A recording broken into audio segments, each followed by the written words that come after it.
انسان مضبوط اتنا ہے کہ پہاڑوں کا سینہ چیر کر راستہ نکال دیتا ہے، اور کمزور اتنا ہے کہ الفاظ اور لہجوں سے ٹوٹ جاتا ہے۔ بار حج کر لو، 100 مسجدیں بنوا لو، اور لاکھوں روپے غریبوں پہ خرچ کر دو، لیکن ایک بات یاد رکھنا کہ اگر والدین ناراض ہیں تو اللہ بھی کبھی راضی نہیں ہو سکتا۔ اگر کسی کو تکلیف دے کر خوب اچھی نیند سو لیتے ہو تو میری بات سنو، اپنے ضمیر کا جنازہ پڑھ لو، کیونکہ وہ مردہ ہو چکا۔ آپ اپنے اندر اتنی ہمت پیدا کریں کہ آج جن کے لیے آپ مذاق ہیں، کل ان کے لیے آپ ایک مثال بن جائیں۔ کسی کو سال نو کی کیا مبارکباد دی جائے، کسی کو سال نو کی کیا مبارکباد دی جائے، کیلنڈر کے بدلنے سے مقدر کب بدلتا ہے۔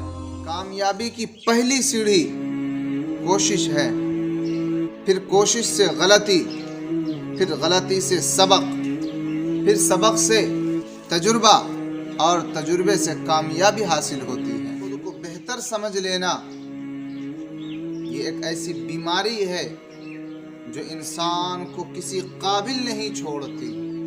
زندگی گزارنا نہیں، جینا سیکھیے، کیونکہ پریشانیاں اور دکھ تو ہر ایک کی زندگی میں موجود ہے۔ اس کا اشتہار لگانے سے اور اعلان کرنے سے ہمدردیاں تو مل جاتی ہیں، لیکن سکون کبھی نہیں ملتا۔ انسان کو اتنا باکردار ہونا چاہیے کہ جب کوئی کہے کہ ہمیں آپ کے بارے میں کچھ معلوم ہوا ہے تو وہ سن کر مسکرا دے، اور اس کا سکون پریشانی میں نہ بدلے۔ سخت الفاظ کے لیے معذرت، مگر ہم وہ بے درد قوم ہیں کہ سبزیوں، ٹماٹروں اور بادلوں میں اللہ کا نام ڈھونڈ لیتے ہیں، لیکن قدموں میں پڑے غریب، مجبور، بھوکے اور پیاسے لوگ ہمیں نظر نہیں آتے۔ وقت کی وقت پر قدر کریں، کیونکہ وقت کے پاس بھی اتنا وقت نہیں کہ وہ آپ کو دوبارہ وقت دے سکے۔ اے اللہ، جو تو نے دیا، جو تو نے نہیں دیا، اور جو تو نے دے کر واپس لے لیا، ان سب پر تیرا شکر ہے، کیونکہ جو تو نے دیا وہ تیری نعمت ہے، جو تو نے نہیں دیا وہ تیری حکمت ہے، اور جو تو نے دے کر واپس لے لیا یہ تیرا امتحان ہے۔ اے اللہ، ہمیں ہر حال میں شکر گزار بنا۔ والدین پر بھی اتنا ہی یقین ضرور رکھیں جتنا یقین آپ دواؤں پر رکھتے ہیں۔ ہاں، یہ تھوڑے کڑوے ضرور ہوتے ہیں، لیکن آپ کے فائدے کے لیے ہی ہوتے ہیں۔ والدین کی دعائیں وہ عظیم نعمت ہے جو اپنی اولاد پر آنے والی ہر مصیبت کو روک دیتی ہے۔ اس لیے والدین سے ہمیشہ دعائیں لینی چاہیے۔ والدین اگر تمہاری ناراضگی اور خوف سے اپنی ضرورت بتانا اور تمہاری نصیحت کرنا چھوڑ دیں تو سمجھ لو کہ تمہاری بربادی کا وقت شروع ہو چکا ہے۔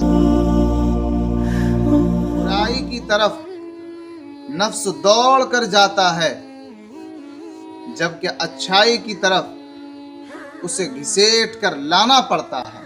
زندگی میں ہم جن لوگوں سے محبت کرتے ہیں، دکھ بھی ہمیں انہی سے ملتے ہیں، کیونکہ غیروں کی بات دل کو بری لگتی ہے اور اپنوں کی بات دل پر لگتی ہے۔ دنیا میں سب سے بڑی دولت انسان کی عزت نفس ہوتی ہے۔